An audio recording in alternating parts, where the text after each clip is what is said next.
Story 1. This happened a while back. A little background. I am a big guy, 6'6", 280 pounds, 9% body fat. I wear boots and leather, have long hair, a goatee, and tattoos all over my body. Even when I am sitting on my bike, I am taller than most people I know. I often get mistaken for a motorbike gang member, although I am not. I am a veterinarian. I know I look like I can tighten truck tires by hand, but I handle newborn kittens every day. I am married to the sweetest little thing, and I adore her, and she adores me. She has a daughter 7, whom I gladly adopted, and Big Eye Jr. is on his way, due in October. Now that you have a visual, let's get to the story. My wife, daughter, and I went to an unnamed big store that sells disassembled do-it-yourself furniture. You can figure it out. My wife, not yet pregnant back, then goes in with our daughter to find something or to ask something. I don't remember. I stay outside because it's windy, and I like that. While she's in there, I see an old man pushing a cart with a box on it towards the parking lot.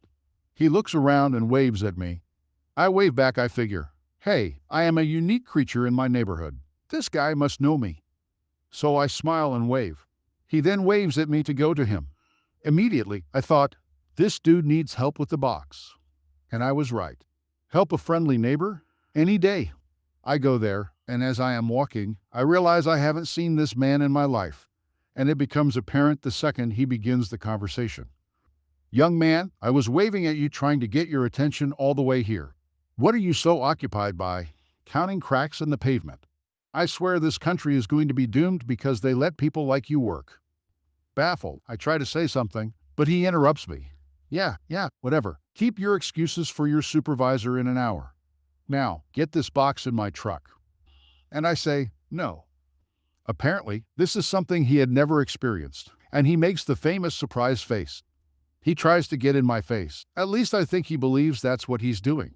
I can almost hear his neck crack as he tries to look up at me. And why not? He asks, trying to gather evidence, I guess. Because 1, I don't work here. 2, I don't know what's in that box. And 3, I don't know you. I still can't believe that he mistook me for a parking lot attendant. I just bought that. I didn't steal it. And even if I did, you people are used to it. And I realize that I look like 2 Danny Trejos on top of each other without the face scars. He continues, I'm calling security to report you, to which I agree. Security comes, and the old man is spitting words trying to get his story across first. He still insists that I work there and I refuse to help an elderly citizen, and I must be fired immediately. I explain that I am just another customer just like him, and it isn't my job to load boxes for every rundown person in a parking lot. And at this point, the old man realizes that as well, but is standing his ground. What's the big deal? You must respect your elders, he said.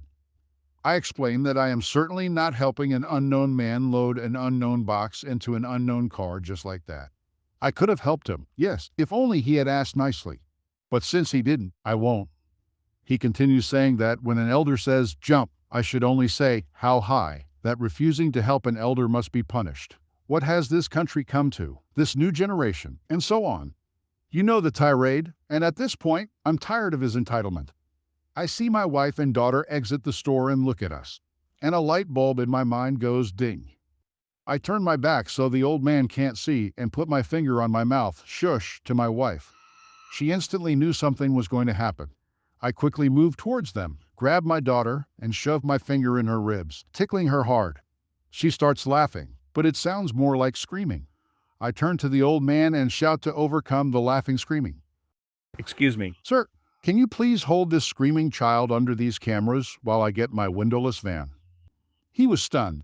He backs up so fast I swear his hair closed in front of his face, deformed by horror and fear. The security guy frantically taps himself looking for the radio. I drop my daughter to the ground. She stops screaming, looks at me, and says, "Oh, Daddy, I will get you for this." While still laughing and clutching my hands, my wife can't hold it in and bursts out laughing hard. Spit and mucus start popping out. The old man looked so shocked that bees could make honey in his mouth by the time he was able to close it. And I say just 3 words. Now you know. Without a word, he walked away. Security gathers himself and says his 3 words. That was epic. We are still laughing about it. Story 2. This happened last week. Hello, my name is Kiri, it's a nickname, and I'm a male. By the way, first, let's start with an introduction. I'm a Southern corn-fed Texan, 17 years old, who is a teddy bear but can be a drill sergeant when mad. I was also just transferred to Tokyo at this point in time to escape my past bullies. Now on to the story. My former girlfriend and I were at Starbucks enjoying coffee, art, and Genshin Impact. She was playing Genshin Impact as I was drawing Keeking from the game. We were having fun until this entitled person came up to us and said, "Hey, nice drawing. Can I have it?" Now, I would have, but I was not accepting commissions at the time. Being a Southern-raised Texan teen, I nicely said in Japanese, "I'm sorry, young boy, but I can't give it to you. Maybe next time." He says, "Okay, thank you, sir," then walks away. Now I thought it was done. Oh, how I was so wrong. He came back, but with his entitled mother. She tells me in English, "You said no to my son about giving a drawing." I was stunned that she could speak English, but I went ahead and said, "Yes, ma'am. I'm sorry, but I don't do commissions at this moment. But I can give you my phone number so you could contact me when I'm ready." Of course, as all entitled people do, she denied it. She said, "No, you will give me the drawing now. You will not yell at me now. My girlfriend and I will be on our way. Good day, madam." And so we went for the door. The next thing we know, she takes a steaming hot coffee and intends to splash me. But my instincts kicked in, and I dodged it. Unfortunately, that's not all because it all went on my girlfriend. I start screaming at the top of my lungs while throwing my hat on a nearby couch. As my girlfriend is screaming in pain, I signaled over to an employee to take care of her as I dealt with the entitled mother. I then went to the entitled mother and screamed at her, "What the heck were you thinking, you crazy witch?" And without saying a word, she punched me in the eye, took my drawing notebook, and tried to dart out of the door. Now, cops here in Japan are on another level of interception. She literally darted out, and all we heard was a scream as she was pinned to the ground. The cop had her pinned and called in an ambulance as he saw through the door my girlfriend on the floor in pain with the employee. As I was walking out to confront the entitled mother myself, while now having a black eye, someone held me back, and another one got my notebook. It was still in great shape, and I pinned the drawings, and yes, we did press charges. Apparently, she had 4 felonies before, and this counts as 2 more, so making it 6 for her overall. We now are both writing this together and are okay. Story 3. Thank you guys so much. My first comment on my first Reddit post ever was that you guys wanted to hear the cherry story, and I just wanted to say that means so much to me because it means you like what I'm writing and want to hear more. This happened back when I was in high school, but the memory of this one makes my entire family laugh to this day, so I remember this one quite well. For backstory, my family has gone camping ever since I can remember. I even celebrated my 10th birthday camping with family friends. So every summer when my younger sister and I were out of school for the summer, my parents would take us camping on Vancouver Island a lot. I can't remember the entire nature of our trip, but we were passing through Vancouver and decided to check out the aquarium. For those who don't know, the aquarium is located in a park on an island with only 2 bridges on and off, and 1 road that loops the entire island. Just look it up if this isn't making sense.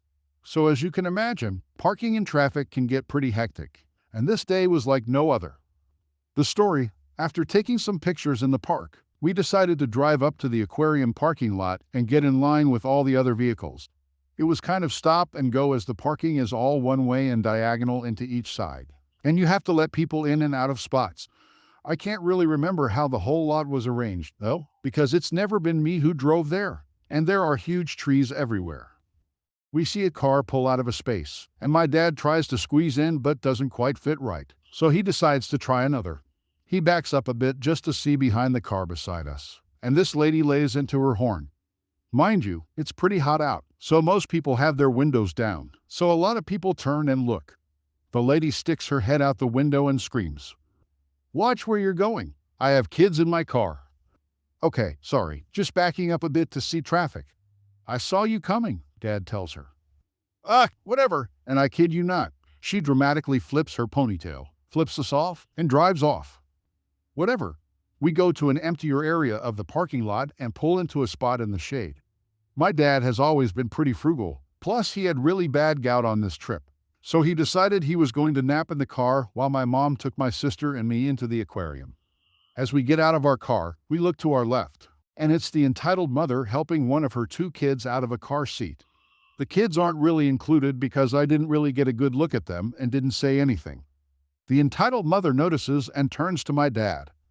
"You know you could have hurt my kids, oh boy." Dad, already ticked off by seeing her, says, "I'm sorry, but like I said before, I was just inching out to see people so I don't hit them." My dad is a no-nonsense kind of guy. He'll be nice up until you give him a reason not to be. And this lady just loaded the gun for him. They have a couple more exchanges and end it before my mom, sister, and I leave the car and say bye to Dad.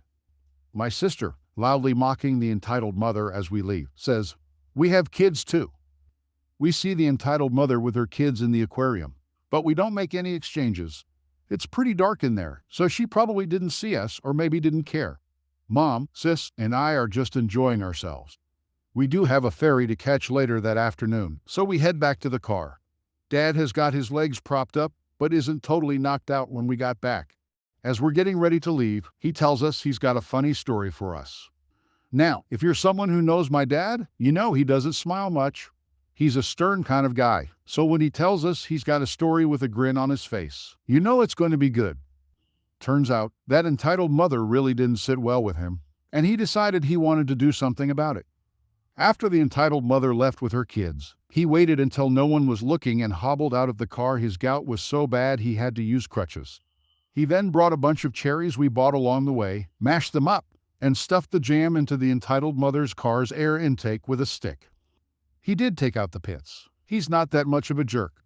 But basically, what's going to happen is over time, the cherries are going to rot and stink up the car when you turn on your AC. It'll wash out eventually, but since British Columbia is pretty humid, those cherries aren't going to dry anytime soon and will keep stinking until they are completely gone. He says it'll take a week, maybe with the rain the coast gets, but we had a wickedly good forecast ahead of us, so I can't say I trust his estimate. So after he tells us all of this, the rest of us are basically laughing and in shock because we never thought he'd ever do something that petty. He might say something, but never act on it. Regardless, we shared a great family moment and continued on our journey. The best part of this petty revenge entitled mother story, they'll never know what's going on and why their car smells like rotten cherries. Moral of the story, don't upset my dad. Looking back, I'm not sure if it was okay to mess with someone's car like that, but there were no actual damages, only cherries in places she couldn't see. To this day, I still wonder about that entitled mother and if she suspected us or anything. Who knows? I still think it's a really good story to give an example of how my dad can be.